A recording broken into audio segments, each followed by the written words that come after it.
Milo Yiannopoulos was born in Greece in 1984, but grew up in England. He's openly gay and has claimed to have it done by choice. He attended the University of Manchester and Wolfson College, but dropped out of both schools and never received a degree. He then went on to work for the Daily Telegraph. He's a controversial technology journalist known for founding the online tabloid The Kernel, as well for his work with Breitbart.com. He also provided early coverage of what would become known as the Gamergate. He was named one of the Wired UK's top 100 most influential people in Britain's digital economy in 2011 and 2012.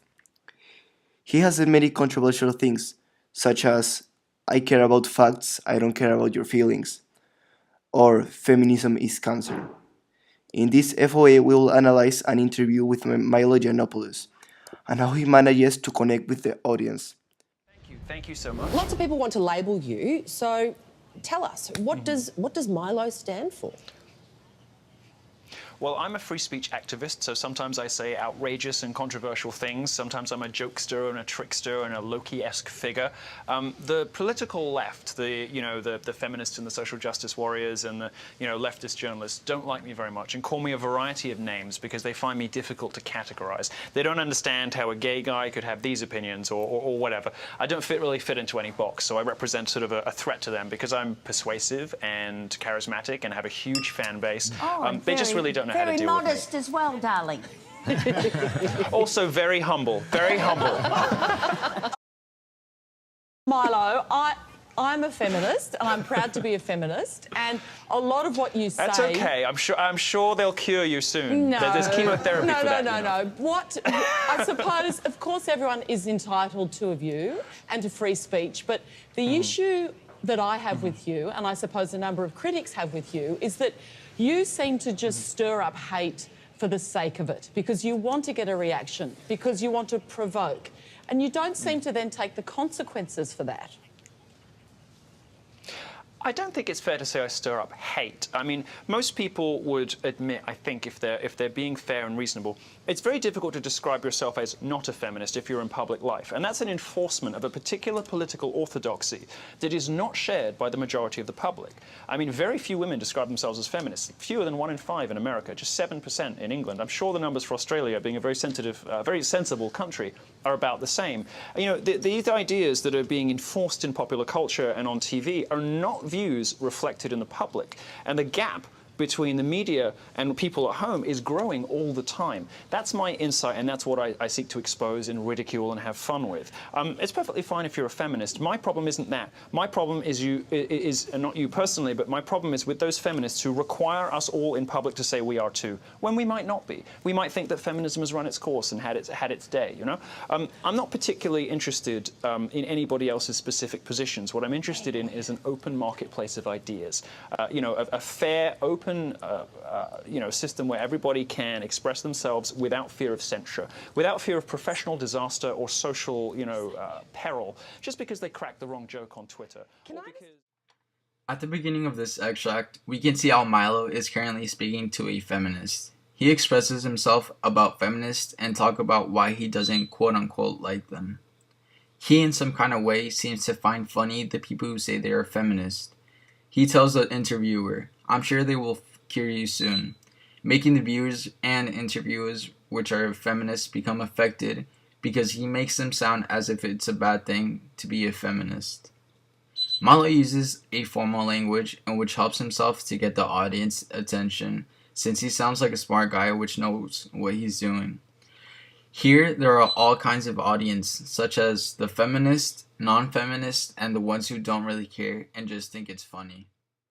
It's also important to note the consistency in which Milo laughs. He understands that the things he talks about are controversial, so he basically uses his laugh as a shield for his arguments and possible negativity against him. I've listened to a number of your podcasts. Yeah. You do make some fair points, but do you think this kind of outrageous shtick that you have is hurting you and turning people off listening to you? No, I think the opposite's happening. I mean, millions of people on Facebook, a sold-out tour. By the way, Sydney is completely sold out now. We're adding a new date on the 30th of November. Very obviously, the opposite is true. There is a huge appetite for somebody who doesn't mind thumbing their nose and sticking their tongue out and pointing their middle finger up at the scolds and the nannies and the people who want to tell us how to live. Milo, you For do more years, than Conservatives... but you do more than stick your tongue out. I mean, because of the sorts of things you've written along the lines of Islam is a cancer, feminism is a cancer. I never wrote that, actually. That was invented by a journalist. The feminism's true. You rally your followers for hate campaigns. There was Leslie Jones, who was in Ghostbusters. Well, what do you mean by hate campaigns? I mean, this was invented by the media. I wrote a review of Ghostbusters. Invented. I don't want to get into little details, but no, I wrote a review of detail. Ghostbusters that defended her.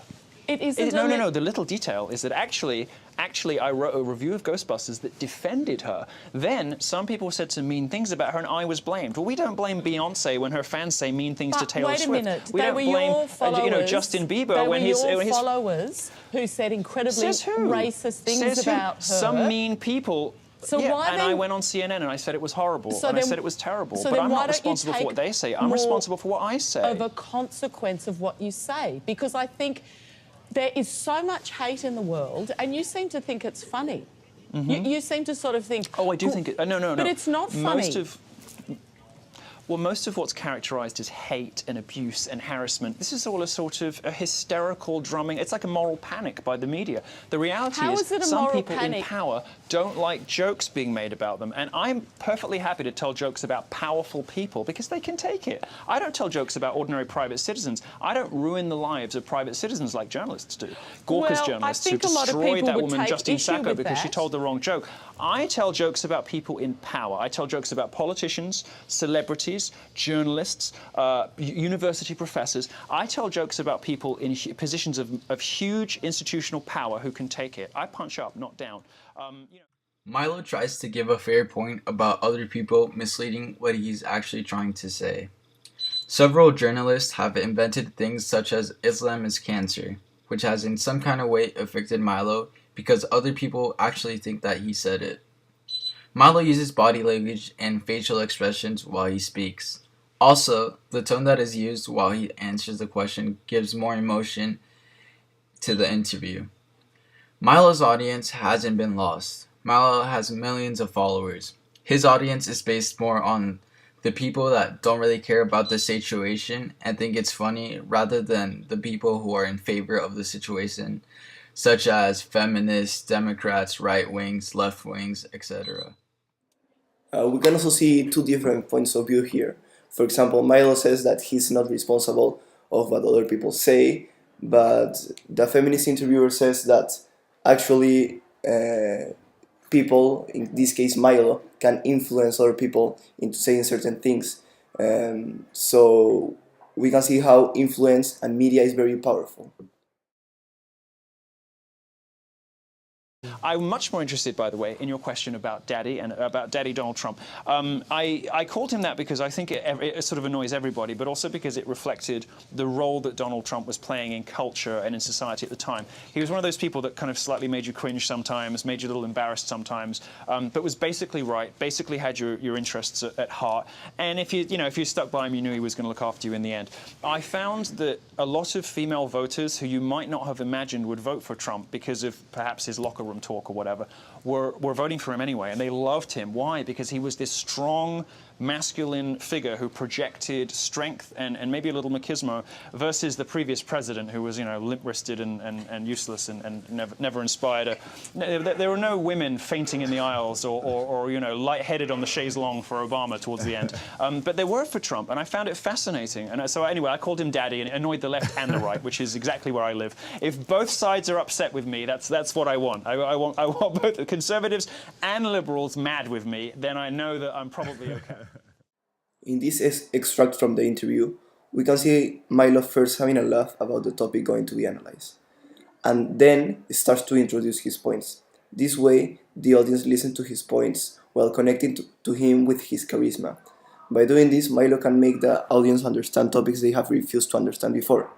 If that's the case, Milo also talks very confidently and moves the head when saying facts. Milo said, "The persons who sometimes made you cringe made you embarrassed. Here, Milo communicates that these are some factors that may be the reasons people hate Trump, when actually Trump won the elections.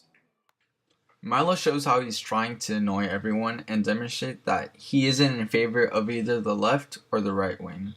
He demonstrates this by calling Trump Daddy Donald Trump, which annoys both left and right wing. When he expresses himself, it is more based on being against everything and giving facts about why he's against it. His audience here are the ones who are in favor of what he actually thinks. Are you the subject of fake news then? Of course, of course. I mean, any conservative in public life is going to be routinely, lied about, demeaned, ridiculed. Look at how hard they come at me. They've called me a pedophile apologist when actually I'm the victim of it. They've called me a neo-Nazi and a white supremacist when actually white supremacists and neo-Nazis hate me. The Daily Stormer, which is the biggest white supremacist blog in the world, declared a holy crusade against me. No one reported that. They threatened to boycott where I worked until where I worked fired me. Nobody reported that. The fact is the far left and the far right both hate me equally, but it's only the left that gets reported on, and I consistently, because I'm effective, get smeared as far right. When somebody calls me far right, what they actually mean is I'm right-wing and really good at my job. I'm right-wing and I'm persuasive. And this far right label is something that the media does to attempt to suggest that I'm beyond the pale and not fit for public consumption. Well, guess what? I am, and millions of people agree. My book, despite no mainstream media interviews, despite no reviews in the mainstream press, was on the New York Times bestseller list for 5 weeks. You don't get that by being some crazy, hateful crank. You get that by telling jokes and telling the truth that ordinary people want to hear, and by speaking truth to power. All of my readers understand it because they actually read what I say instead of reading what people say about me. And all of my viewers and my fans and the people who come to my shows get it because they actually listen to me instead of what left-wing journalists say about me. Milo feels as if he's a victim of fake news. People such as the journalists have been creating fake news about him and has even led for him to be fired from his job. Milo expresses himself throughout the use of body language. Milo here moves his hands each time he said something that has been rumored against him. He says as if he was demeaned and ridiculed. This makes him look as if he's certain of what he's talking about. Milo also uses face expression to show how ridiculous people are when they call him neo-Nazi, white supremacist. He constantly repeats the word actually when introducing his counter-arguments. In this FOA, we have explored the topics of fake news, the impacts of media, politics, and feminism. We have seen how Milo Yiannopoulos uses face expressions, the movement of his hands and head, charisma, and laughing in order to connect with the audience. By doing this and by using language as a complete expert, such as knowing how and when to respond to an argument, and basically improvising a flawless structure of his responses, he implicitly makes us look at him as if he's always right and that he's always winning the debate against the feminist interviewer.